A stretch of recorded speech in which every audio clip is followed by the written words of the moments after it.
गरुड़ पुराण में हमें मनुष्य के जीवन और मरण से संबंधित ऐसे कई रहस्यों के बारे में पढ़ने को मिलता है, जिन्हें जानकर कोई भी व्यक्ति अपने जीवन की गति को सुधार सकता है।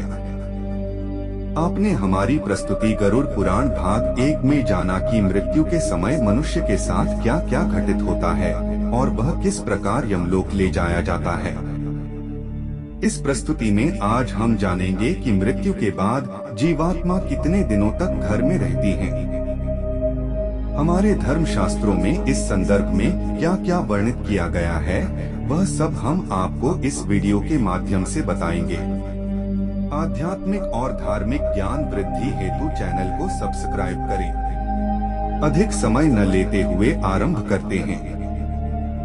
गरुड़ पुराण वैष्णव संप्रदाय से संबंधित है और इस पुराण के अधिष्ठाता देव सृष्टि के पालनकर्ता भगवान विष्णु हैं।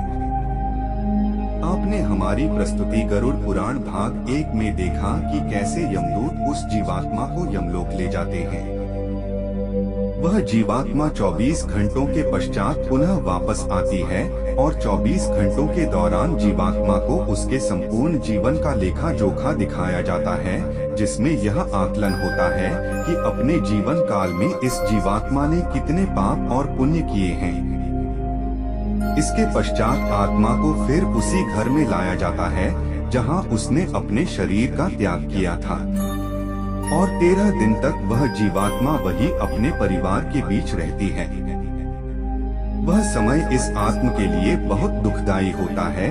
वह अपने परिवार के बीच जाना चाहती है। मोह व वासना से भरी वह जीवात्मा बार बार अपनी देह में प्रवेश करने का प्रयास करती है, किंतु यमदूतों के पास द्वारा बंद जाने से वह कुछ भी करने में असमर्थ हो जाती है। वह अपने परिवार, रिश्तेदारों व मित्रों को उसकी मृत्यु का शोक मनाते देखती है। वह उन्हें चुप कराने का प्रयास भी करती है, परंतु उसकी उपस्थिति का ज्ञान किसी को नहीं होता। फिर वह अपने सामने स्वयं के मृत शरीर को देखती है और भूख प्यास से जोर जोर से विलाप कर रोने लगती है और कमेंट बॉक्स में गरुड़ पुराण जरूर लिखे।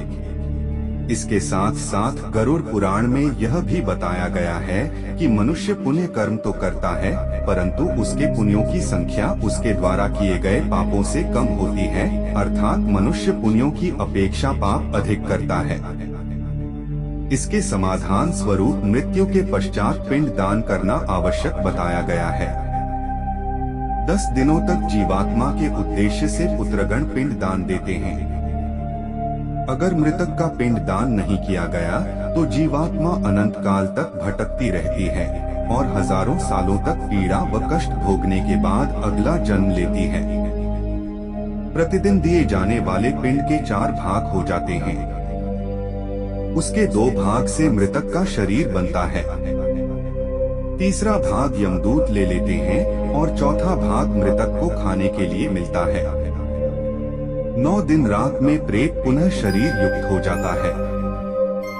शरीर बन जाने पर 10वें पेन से प्राणी को अत्यधिक भूख लगने के कारण आहार रूप में प्राप्त होता है। गरुड़ पुराण के अनुसार 10 दिन तक दिए जाने वाले पिंड दान में विधि मंत्र, स्वधा, आवाहन और आशीर्वाद का प्रयोग नहीं होता, केवल नाम तथा गोत्र से पिंड दान दिया जाता है। मृतक का दाह संस्कार हो जाने के पश्चात पुनः शरीर उत्पन्न होता है। मृत व्यक्ति के जल जाने पर पिंडदान द्वारा उसे 1 हाथ लंबा शरीर प्राप्त होता है, जिसके द्वारा वह प्राणी यमलोक के मार्ग में अपने शुभ अशुभ कर्मों को भोगता है। पहले दिन जो पिंडदान दिया जाता है उससे मूर्धा, दूसरे दिन के पिंडदान से ग्रीवा